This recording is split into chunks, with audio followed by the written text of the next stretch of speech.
My daughter died 2 years ago, or so they told me. Every Friday, I drove 40 minutes to hand her husband $600 in cash so he could keep a roof over my granddaughter's head.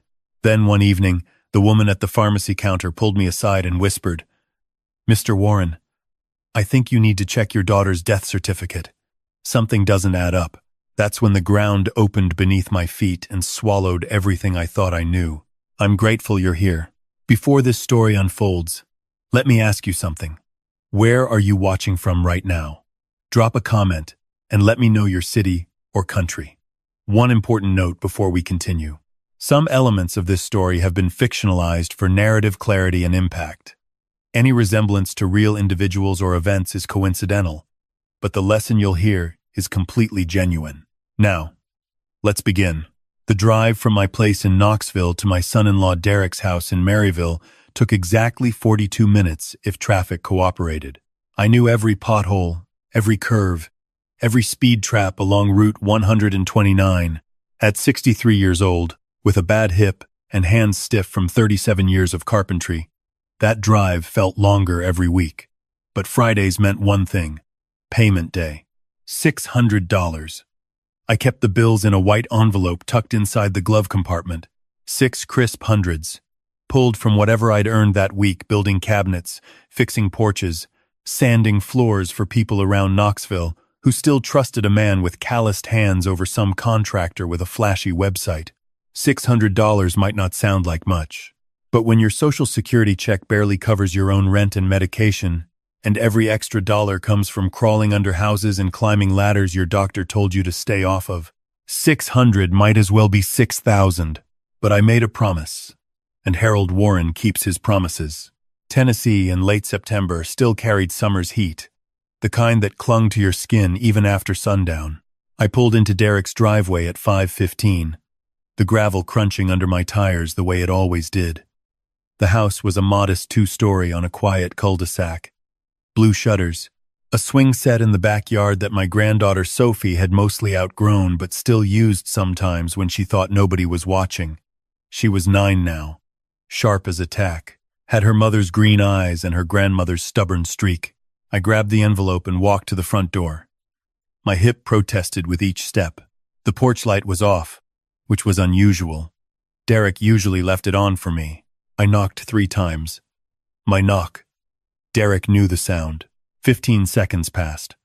I heard the television inside. Some reality show. Voices arguing about something meaningless. Then footsteps. The deadbolt clicked. The door opened about 5 inches, stopped by the chain. Derek's face appeared in the gap. He was 38, but looked 45. Dark circles under pale blue eyes, stubble that couldn't decide if it was a beard or just laziness. His hair needed cutting. "Harold." His voice was flat. "I brought this week's payment," I said, holding up the envelope. His hand shot through the gap. I placed the envelope in his palm. He didn't open the door wider, didn't invite me in, just rifled through the bills with his thumb, confirming they were there. "Is Sophie home?" I asked, leaning slightly to see past him. I could hear cartoons now, mixed with the reality show. 2 televisions running at once. "She's doing homework." It was 5:15 on a Friday. No 9-year-old was doing homework on a Friday evening. "I could just say hello," I offered. "Haven't seen her in 2 weeks. She's got a lot going on, Harold. Tests coming up."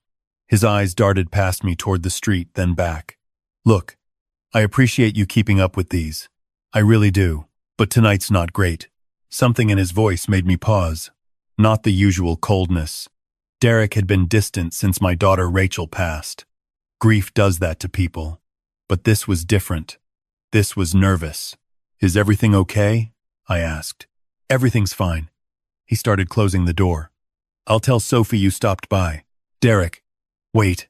I just wanted to." The door shut. The deadbolt slid home with a heavy thud that echoed off the porch ceiling. I stood there for a moment, staring at the brass numbers on the door. 26 months. 104 payments of $600 each. $62,400. Not counting the extra I gave for Sophie's birthday, for Christmas, for school clothes, for the emergency dental work last spring. All of it to pay off the medical bills Rachel had supposedly left behind after the cancer took her. That's what Derek had told me. Rachel had been diagnosed with pancreatic cancer while living in Portland, Oregon.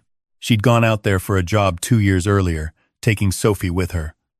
The treatment had been brutal and expensive. Insurance covered some of it, but not enough. By the time she passed, the debt was staggering. Derek, who had stayed behind in Tennessee, said the bills were piling up. Collectors calling. Threats of liens. So I paid. Because that's what a father does. Even after his daughter is gone, I turned to leave, my hand on the porch railing. That's when I heard it. Laughter, not the television. A woman's laugh, clear and bright, coming from somewhere deeper in the house. Maybe the kitchen. Maybe the back bedroom. I froze. Derek lived alone with Sophie. He'd told me that 100 times. Said he couldn't afford to date. Said every dollar went to keeping Sophie fed and the collectors at bay. Said my $600 a month was the only thing standing between them and homelessness. But there was a woman in that house right now, laughing like she belonged there. I stood on that porch, the September heat pressing against my skin, and felt something shift inside me. Not anger. Not yet.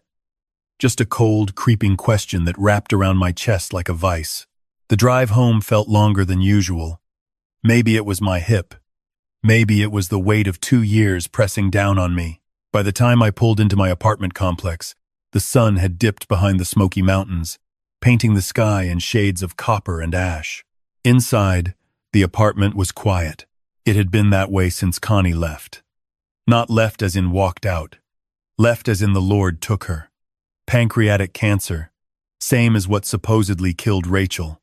The cruelty of that parallel had nearly destroyed me. I sank into my recliner, the one Connie had picked out at the furniture store in 2011. The year she said our old one smelled like sawdust and stubbornness. Her photograph sat on the end table where it always did. Connie at 57, standing in our backyard garden, dirt on her knees, sunflowers towering behind her. She was laughing. She was always laughing. I made this week's payment, Connie, I said to the empty room. 104 down. The photograph didn't answer. It never did. Connie had died 14 months after Rachel. The doctors said it was her heart. Aortic aneurysm, sudden and merciless. I found her on the bathroom floor on a Tuesday morning. She was still in her nightgown. The coffee maker was running in the kitchen. She'd been about to start her day, but I knew the truth. Connie died of grief. 14 months of crying herself to sleep. 14 months of staring at Rachel's childhood drawings on the refrigerator. 14 months of whispering why to a God who didn't answer. Her heart didn't just fail. It surrendered. I set her photo back and stared at the ceiling. That laugh. That woman's laugh in Derek's house. And his nervousness. The way he'd glanced past me at the street. The chain on the door. 2 years of payments. 2 years of driving 42 minutes each way. 2 years of barely seeing my granddaughter. And for what? Stop it, Harold, I told myself. You're tired. You're imagining things. But the question wouldn't leave. Who was laughing in that house? Saturday morning, I was at a job site in West Knoxville, installing custom shelves in a dentist's office, when my phone rang. It was Patty Brennan. Patty was a pharmacist at the Walgreens on Chapman Highway. She'd filled Connie's prescriptions for years, and after Connie passed, she'd become something of a quiet guardian, the kind of person who called to check on you without making it feel like charity. Harold, she said, her voice careful. Can you come by the store today? There's something I need to show you. I finished the shelves by noon, collected my $300, and drove to the Walgreens. Patty was waiting behind the counter. She was 55, round-faced, with reading glasses perpetually perched on her forehead. She'd been a pharmacist for 28 years and had the kind of eyes that noticed everything. Come to the back, she said quietly. Break room. Nobody's in there.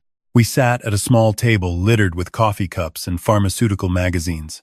Patty pulled a manila folder from her bag and set it between us. I want to preface this by saying I could be wrong, she began. But I care about you, Harold. And something has been bothering me for months. What is it? Patty opened the folder. Inside was a printed page from what looked like an online database. Names, dates, certificate numbers. 3 months ago, a woman came in to pick up a prescription for a Sophie Pruitt, Derek's daughter. She said she was Sophie's mother. I felt the room tilt. That's not possible. Rachel is dead. That's what I thought, Patty said. But the woman showed ID, Tennessee driver's license.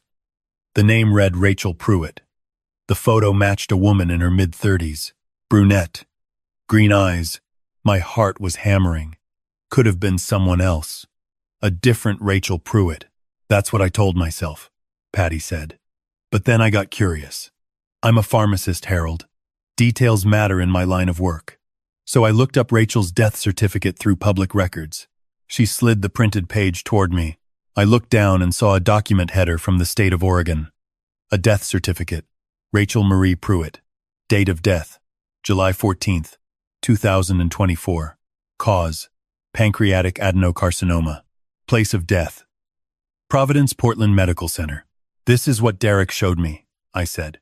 He gave me a copy 2 years ago. Right, Patty said. But look at the certificate number. She pointed to a string of digits at the top of the page. Now, look at this. She pulled out a second printout. This is from Oregon's Vital Records Verification System. I ran the certificate number. I looked at the second page. The result was a single line of red text. No matching record found. What does that mean? I asked, though the room was already spinning. It means this certificate number doesn't exist in Oregon's system, Patty said gently. Harold, I could be wrong. Maybe it's a clerical error, but I've been a pharmacist for almost 3 decades. I've processed hundreds of death certificates for insurance claims. This one doesn't look right. The format is slightly off. The attending physician's name, a doctor, Kenneth Marsh. I couldn't find any oncologist by that name in the Portland area. I stared at the paper. The words blurred. And then, Patty continued, 2 weeks ago, that same woman came back. Same prescription, same ID, Rachel Pruitt. I watched her walk to her car. She was parked right out front. Harold, she got into the passenger seat of a silver Nissan Altima. The driver was a man. They kissed before pulling away. I couldn't speak. My hands were trembling against the table. I wrote down the plate number, Patty said. I have a nephew who's a deputy sheriff. He ran it for me. The car is registered to Derek Pruitt.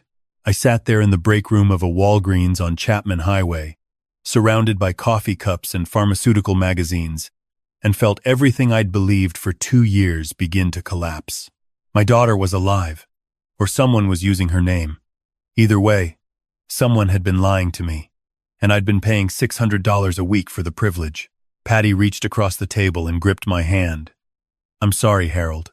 I could be wrong about all of this. Maybe there's an explanation, but we both knew there wasn't.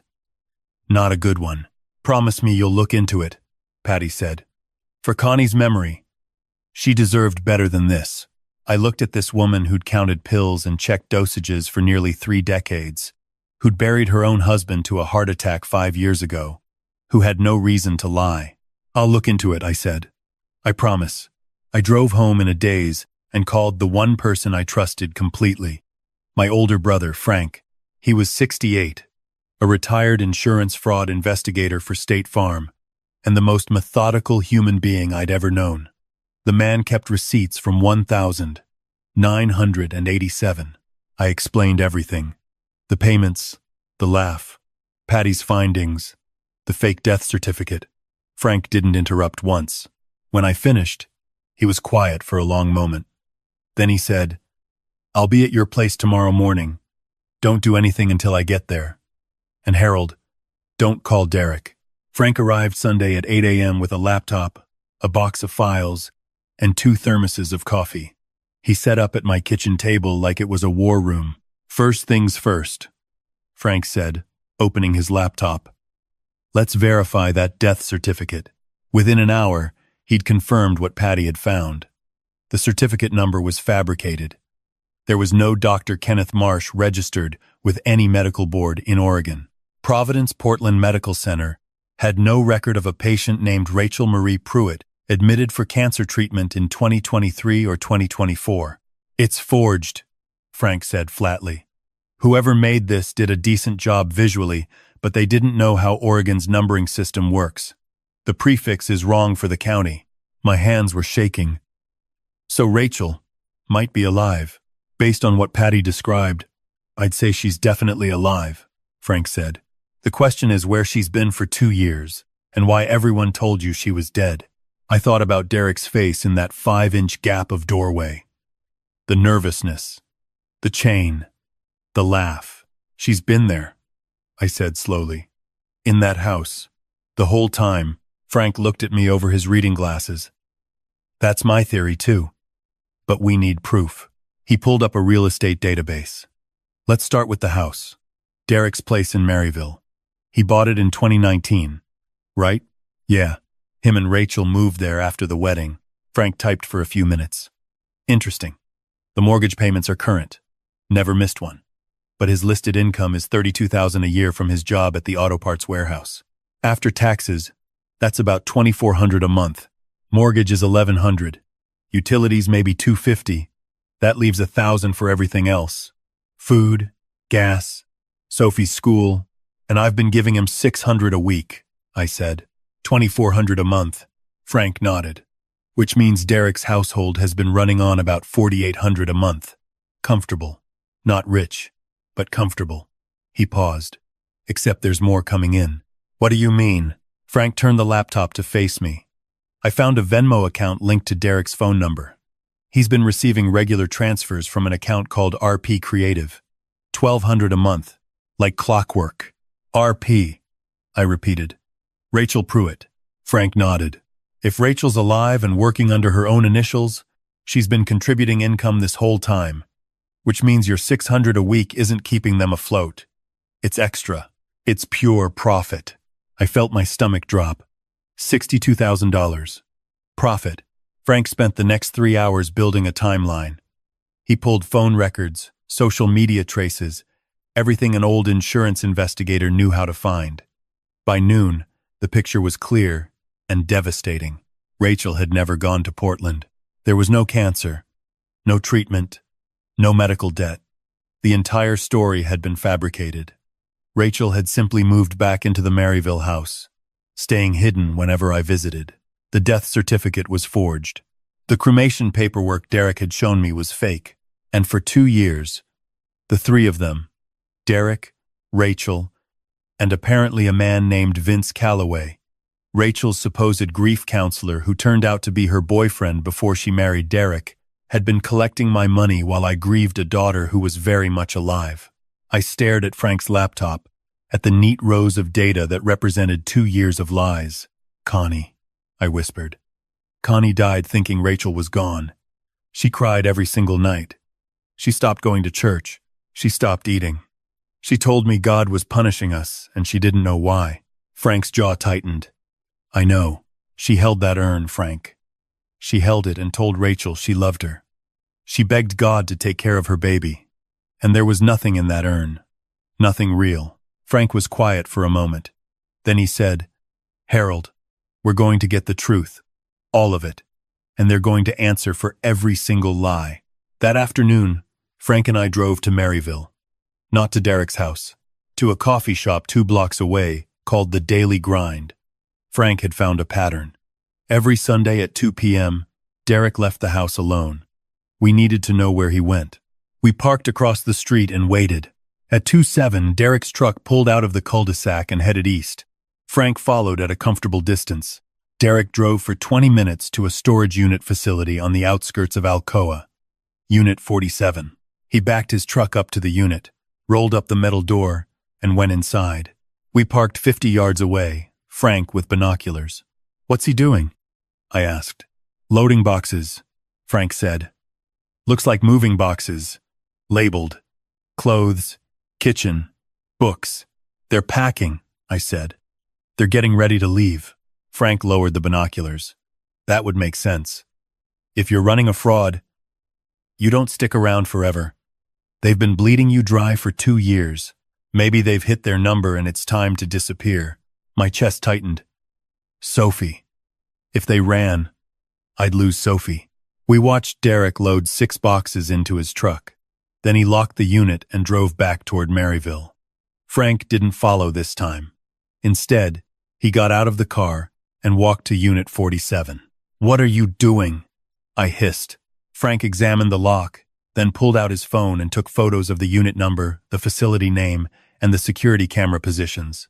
"Evidence," he said simply. "We're going to need it." That evening, Frank hacked into the storage facility's rental records. Unit 47 was rented under the name Vincent Calloway. Vince, the grief counselor. Frank cross-referenced Vince's name with airline databases using a contact from his State Farm days. What he found made my blood run cold. 3 one-way tickets to Cancun, Mexico, departing October 15th from McGee Tyson Airport. Passengers: Vincent Calloway, Rachel M. Pruitt, Derek A. Pruitt. 3 tickets, I said. "Not 4. Frank looked at me, his expression grim. "No ticket for Sophie. They're leaving her behind," I whispered. "That's what it looks like," Frank said. 3 adults, no child. I closed my eyes.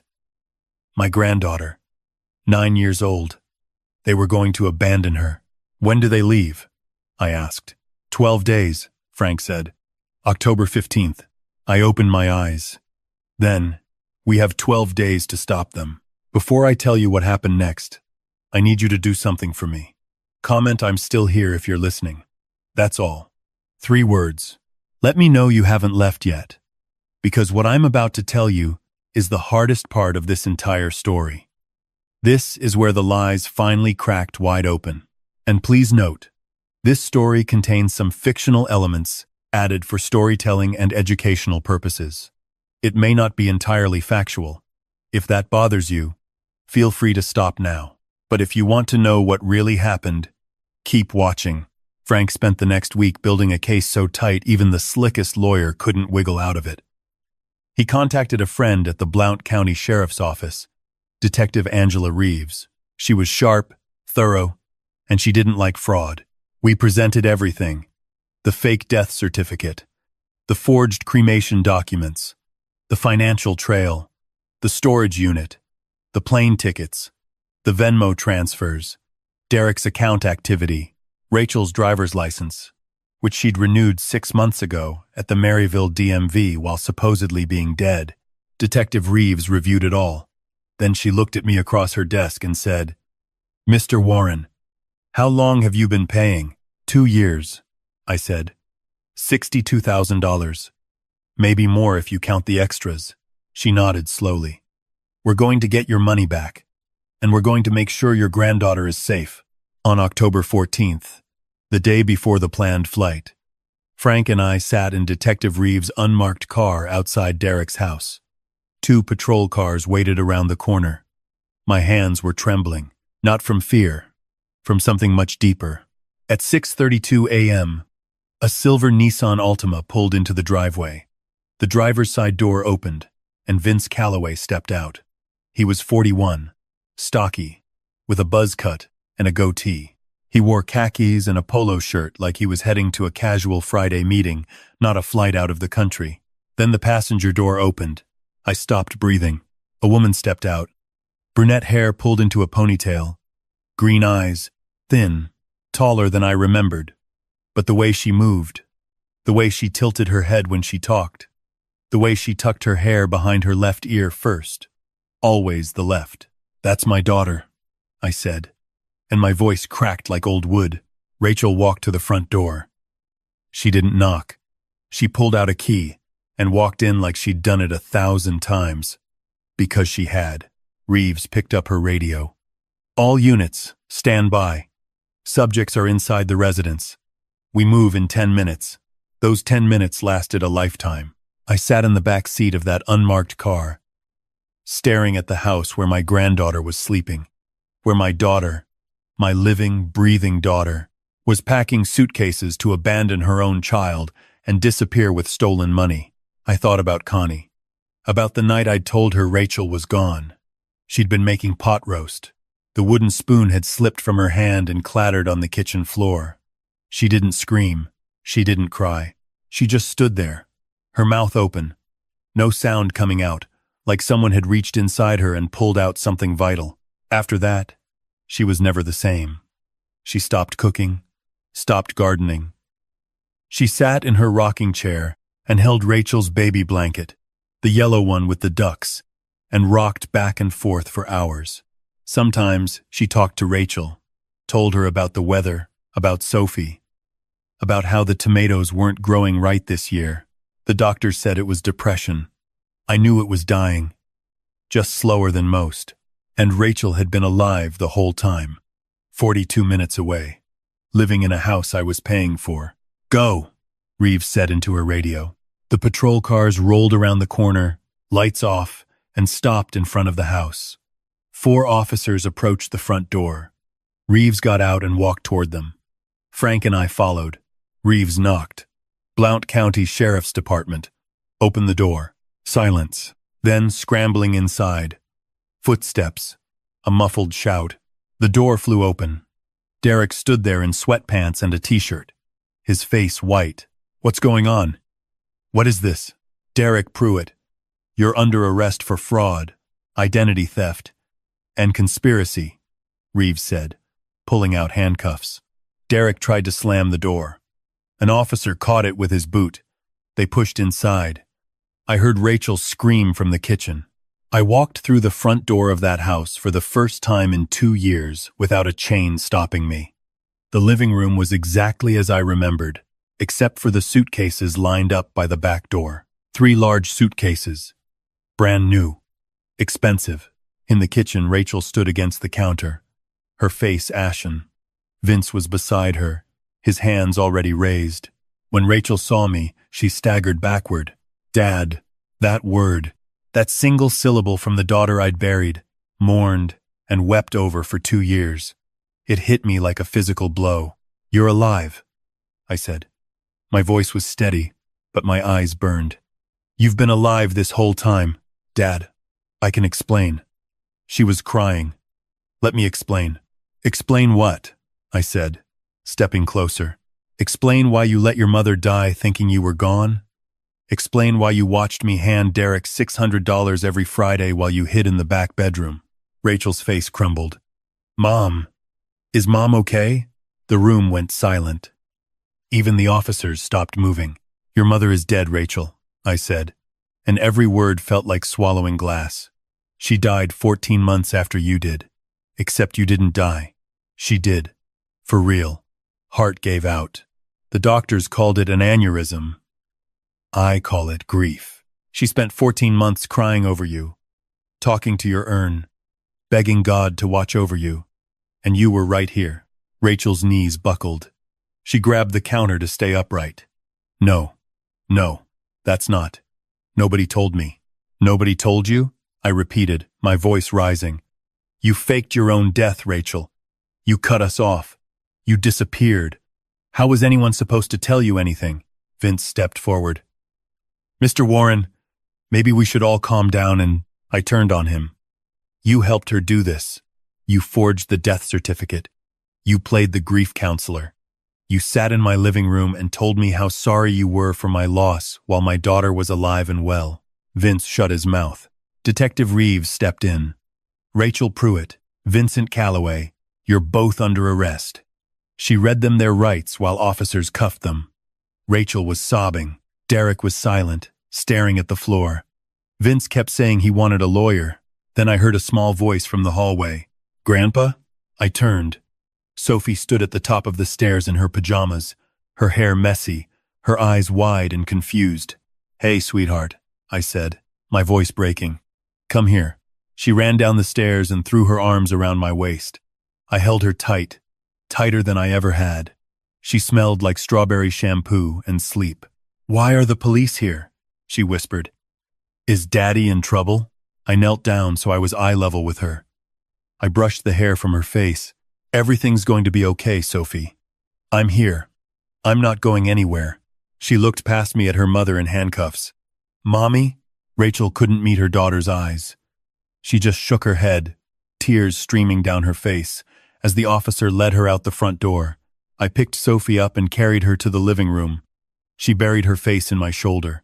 I sat down on the couch and held her while the officers finished securing the house. Frank appeared beside me. He didn't say anything. He just put his hand on my shoulder and stood there, solid and steady, the way he'd been my entire life. 4 months later, the courtroom was full. I sat in the front row with Sophie's hand in mine, Frank beside us. This was the day. Judge Robert Harding reviewed the final documents. Derek, Rachel, and Vince sat at the defense table with their attorneys, looking smaller than I'd ever seen them. Rachel received 8 years for fraud, conspiracy, and identity theft. She sobbed when the sentence was read. Derek received 6 years for conspiracy, fraud, and theft. He stared at his hands and said nothing. Vince Calloway received 7 years for document forgery, conspiracy, and fraud. He was also ordered to pay restitution. Together, they were ordered to repay every cent I'd given them, $62,400.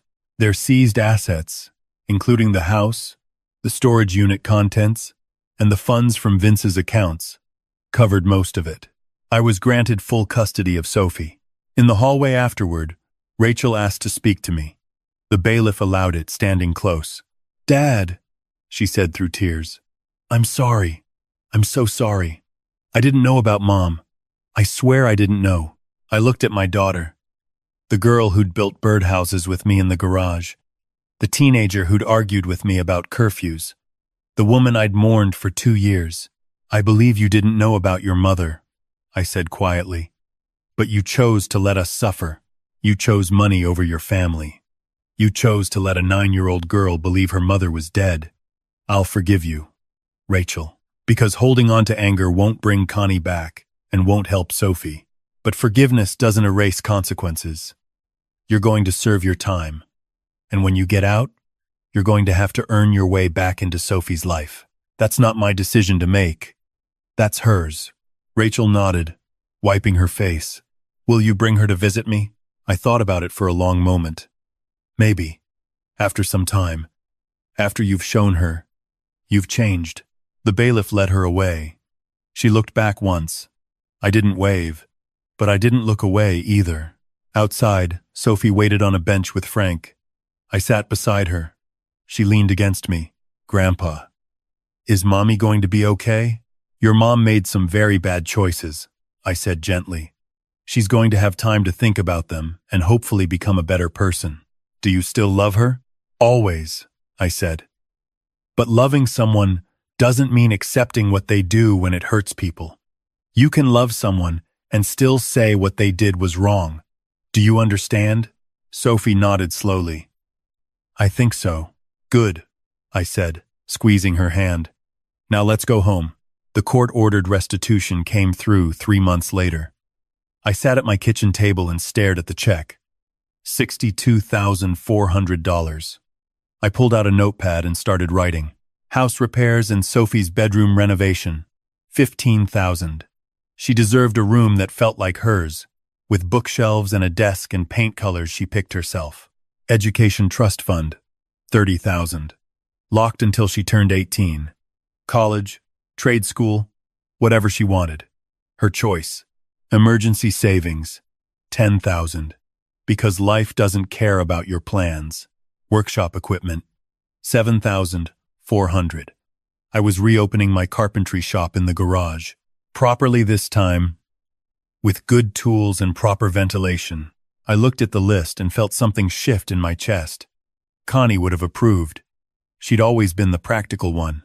2 weeks later, Sophie and I stood in the garage, surrounded by sawdust and the smell of fresh pine. I handed her a small hand plane. "Okay, sweetheart," I said. "Let me show you how to smooth a board without taking off too much." Sophie's face lit up. "You're going to teach me for real?" "For real," I said. "This is what I used to do with your mom when she was your age. And someday, if you want it, this shop is yours." She grinned and bent over the workbench, her tongue poking out the corner of her mouth in concentration. I guided her hands, showing her the angle, the pressure, the rhythm. She was a natural. On Sunday afternoon, Sophie and I drove to Greenwood Cemetery. We walked to Connie's grave, carrying a jar of wildflowers from the backyard garden. Connie's garden. Sophie had been helping me tend it. The sunflowers were finally growing right again. I knelt and placed the flowers on the headstone. "Connie," I said quietly, "it's over. Rachel's alive. She's paying for what she did. Sophie is safe. She's with me now. I kept my promise." Sophie knelt beside me. "Grandpa, do you think Grandma knows?" I looked at her, this brave, kind girl who'd weathered more storms than any 9-year-old should. "I think she knows, sweetheart. I think she's proud of you." Sophie smiled. "I'm going to grow her sunflowers every year, so she always has flowers." My throat tightened. "That's a beautiful idea, Sophie." That evening, we sat on the front porch of my apartment, watching the sun drop behind the smoky mountains. The sky turned orange and gold, the kind of sunset Connie used to call God's watercolors. "Grandpa," Sophie said, "is everything going to be normal now?" I looked at her. "We're going to build our own kind of normal, just you and me." She leaned against my shoulder, small and warm and trusting. "That sounds good," she said. I wrapped my arm around her. I lost my wife. I lost my daughter in more ways than one. I lost 2 years and $62,000 to a lie. But I still have this girl, and that's everything. That night, I tucked Sophie into bed. She was almost asleep, her eyes heavy, her stuffed rabbit tucked under her chin. "Grandpa," she murmured, "what's the most important thing in life?" I thought about Connie, about Rachel, about the drive down Route 129 with an envelope in the glove compartment, about Patty at the pharmacy counter who cared enough to speak up, about Frank who dropped everything to help his brother, about a courtroom where justice was finally served. "The most important thing," I said softly, "is to love honestly, protect the people who can't protect themselves, and never be afraid to ask questions when something doesn't feel right." Sophie smiled and closed her eyes. I stood in the doorway for a moment, watching her breathe, and for the first time in 2 years, the weight was gone. Not forgotten, just lifted, carried somewhere I didn't have to hold it alone anymore. And to you listening to this story, remember this: God gives us strength in our darkest moments. When I thought I'd lost everything, my wife, my daughter, my savings, God was still there, guiding me toward the truth. Connie used to say, "When the road gets dark, just keep walking. The light's always up ahead somewhere." She was right. Looking back, I see the mistakes I made. I trusted without verifying. I let grief cloud my judgment. I didn't ask the hard questions because I was afraid of the answers. Don't be like me. If something feels wrong, investigate it. If someone's story doesn't add up, dig deeper. Protect yourself and the people you love. Don't wait until it's too late. But most importantly, remember this: forgiveness doesn't mean accepting harm. I forgave Rachel, but she still faced the consequences of her choices. Love your family, but don't let love make you blind. Stand up for what's right, even when your hands are shaking. And when justice comes, accept it with grace. Sophie is safe now. She's growing up strong and curious and kind. She builds birdhouses with me on Saturdays and grows sunflowers for her grandmother. And every day, I thank God for giving me the chance to protect her and give her a future built on truth instead of lies. If this story touched your heart, please leave a comment below. Share it with someone who needs to hear it. And don't forget to subscribe to this channel for more stories about truth, justice, and the power of family. Thank you for staying with me until the end. Your time matters, and I'm grateful you spent it here. One final note: the stories on this channel may contain fictional elements created for educational purposes. It may not be entirely factual. If that bothers you, feel free to find something that better suits your preferences.